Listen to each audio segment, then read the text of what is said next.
না না, কি বলছেন? এ আপনার বিনয়? না ভয়া, বিনয় নয়। জানো, যারা আমাকে চেনে জানে তারা সবাই বলবে আমি যখন যে কথাটা বলি না একেবারে অন্তর থেকে বলি, এখান থেকে।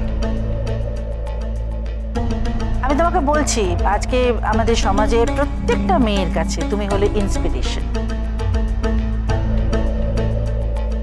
জানো তো, তোমার মতো করে যদি সবাই ভাবতে পারতো না, তাহলে আমাদের দেশ থেকে ক্রাইম, ক্রিমিনাল দুটোই জাস্ট মুছে যেত।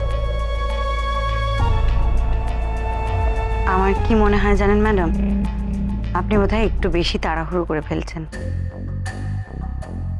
যে কাজে নেমেছি তার অর্ধেকটাই তো শেষ হলো না, তার আগে ফুল প্রশংসা এখনো কেউ ধরা পড়েনি ম্যাডাম।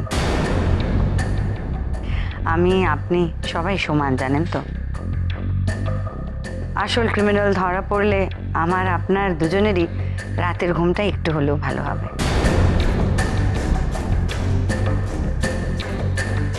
শান্তির ঘুম তোমায় আমি দেব মিসেস অভয়া মুখার্জি, চির শান্তির ঘুম, কোনো দিন সে ঘুম ভাঙবে না। আমি জানি সেদিন আর বেশি দূরে নেই, হবেই, তুমি সফল হবেই। আর হ্যাঁ, আমার সব রকম সহযোগিতা তোমার সঙ্গে থাকবে all the time. Okay? Thank you madam. Official লেভেলের কোনো রকম কোঅপারেশন লাগলে আমাদের নিশ্চয়ই জানাবেন, আমি কিন্তু সব সময় আপনার সাথে আছি। অবশ্য আমাদের তরফ থেকে মোস্ট এফিশিয়েন্ট অফিসার তো আপনার সাথে আছেই। অফিসার বাগচি, আমি কিন্তু আপনাকে নিয়েও যথেষ্ট গর্বিত। আমি জানি আপনার তৎপরতার কারণেই আজকের এই সাফল্য এসেছে। আমি নিশ্চিত করে বলতে পারি আপনিও কিন্তু আজকে আমাদের মেয়েদের কাছে একটা বড় ইন্সপিরেশন। সব থেকে বড় কথা, আপনি আমাকে অনেকটা নিশ্চিন্ত করেছেন। Thank you very much. Thank you madam. আমি তো শুধু আমার দায়িত্বটাই পালন করে যাচ্ছি, আর ভবিষ্যতেও সেটাই করব। That's like a true officer. সত্যি সত্যি বাগচি, তোমাকে, অভয়াকে যখন দেখি না আমার ভীষণ খারাপ লাগে আমার নিজের জন্য। জানো তো, খালি মনে হয় আমি আমার দেশের জন্য কি বা করতে পারলাম, কতটুকুই বা করতে পারলাম। আবার পরক্ষণেই ভাবি, যাকে তোমরা তো করছো, আমি একটু আড়াল থেকে দেখি, আড়াল থেকে তোমাদের উৎসাহ দিই। হ্যাঁ, আসলে এইভাবে নিজের মনকে সান্ত্বনা দিই, ব্যাস। আপনি কিন্তু বারবার আমাকে লজ্জা দিচ্ছেন ম্যাডাম। অভয়া, তোমার কাছে আমার একটা অনুরোধ আছে, রাখবে? সে কি? কেন রাখবো না? তুমি তো জানো কাল বিশ্ব নারী দিবস। একটি মেয়েদের সংস্থার সঙ্গে না আমি যুক্ত, বুঝেছো? তা কলকাতা থেকে একটু দূরে, তা তারা প্রতি বছর ওই দিনটাতে আমাকে তাদের অনুষ্ঠানে ডাকে। আমি না এবছর প্রমিস করে ফেলেছি ওদের কাছে যে এবছরের অনুষ্ঠানে আমি আমাদের ঝাঁসির রানীকে নিয়ে ওদের কাছে উপস্থিত হব।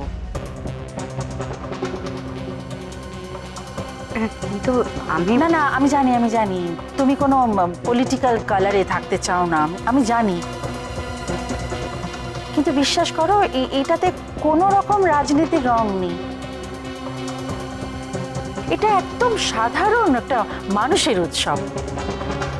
এই সংস্থা না একটি মেয়েদের স্কুলও চালায়, জানো, সমাজে পিছিয়ে পড়া মেয়েদের জন্য স্কুল। তো বুঝতেই পারছো, তুমি মেয়েদের পাশে গিয়ে দাঁড়ালে এইসব মেয়েরাও অনেকটা ইন্সপায়ার্ড হবে, তাই না? আমি বুঝতে পারছি, কিন্তু আমার তো এই কেসটাই এখনো। অভয়া, প্লিজ প্লিজ, আমি কিন্তু মন্ত্রী হয়ে নয়, আমি দিদি হয়ে তোমার কাছে অনুরোধ করছি। না না, মানে আসলে ম্যাডাম, মায়ের শরীরটা তো খুব খারাপ, মা না একা একা যেতে পারবে না।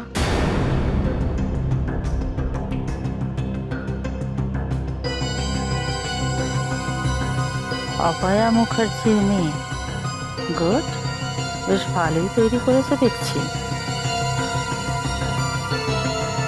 কন্যে মায়ের জন্য চিন্তা করছে।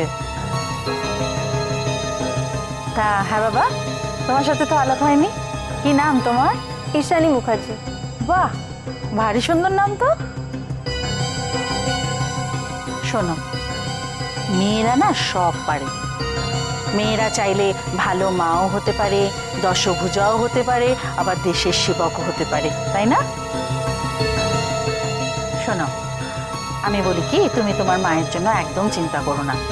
তোমার মা কিন্তু আমার কাছেও খুব মূল্যবান, খুব দামি।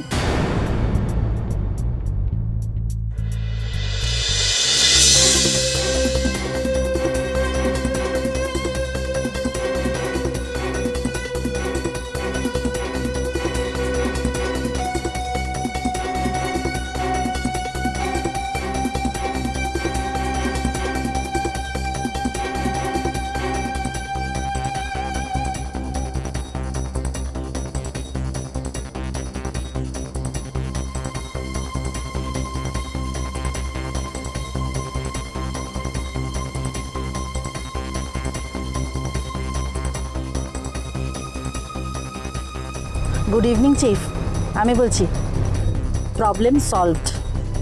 হ্যাঁ হ্যাঁ, অভয়া মুখার্জির কথা বলছি, যে আমার লেজে পা দিয়েছিল। তার খেলা শেষ হতে জাস্ট কয়েক ঘন্টা বাকি। আমি আমি বলছি আপনাকে chief, please trust me. Okay okay.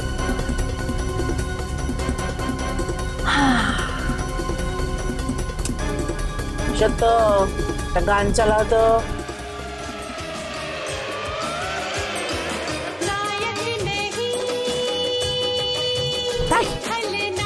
Sorry madam, sorry.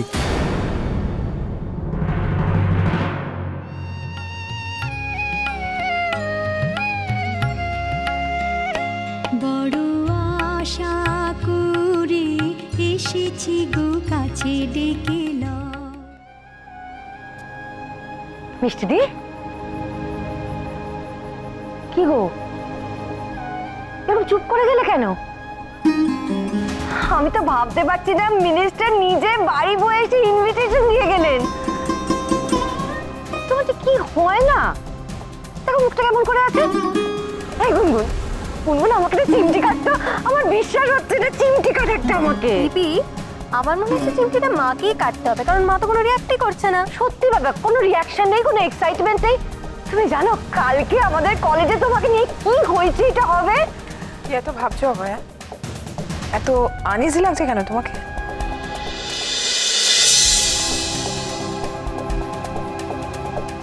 Uneasy নয় মিথিলা, ভাবছি এত কাণ্ডের পর একটা ব্রেক থ্রু পেলাম কেসটায়, তাই সেটা নিয়ে এখন তেড়ে ফুড়ে লড়বো তা না। এই যাতায়াতে এখন এতটা সময় নষ্ট করা। হ্যাঁ তা ঠিক, কিন্তু আমি বলি কি, এতে এত ভাববার কিচ্ছু নেই। অত বড় একজন মন্ত্রী, কাগজে টেলিভিশনে কত ছবি দেখেছি ওনার। উনি ওনার সমস্ত কাজ ফেলে তোকে বাড়ি বয়ে এসে বলে গেলেন, তারপরে কাকে নাকি কথাও দিয়েছেন উনি। এখন যদি তুই না যাস তাহলে কিন্তু খুব খারাপ দেখায়। সেই জন্যই তো না করতে পারলাম না বাবা। কিন্তু এসটি চুপ কর। হ্যাঁ, আসলে ঠাম্মার প্রক্সিটা দিয়ে দিলাম, কারণ ঠাম্মা থাকলে তো এটাই বলতো, আরে মারছো। মারবো? অভয়া, আমি এখন আসি, একটা কাজ আছে। তুমি যেটা ভালো বুঝবে সেটাই করবে, ওকে? আসছি।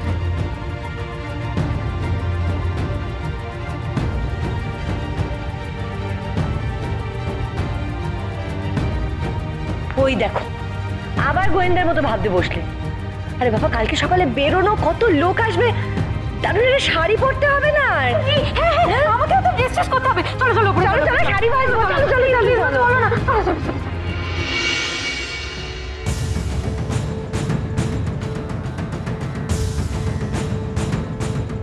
বিশ্বাসের বউ না, ওদিকে কোথায় যাচ্ছে? অভয়া মুখার্জির কাছে। ইনি আপনার সঙ্গে দেখা করতে চাইছে। সে কি আপনি এখানে? কি হয়েছে আপনার? বিশ্বাসের ছেলেটা বোধহয় একা আছে, ওর বাড়িতে একটু নজর রাখো তো।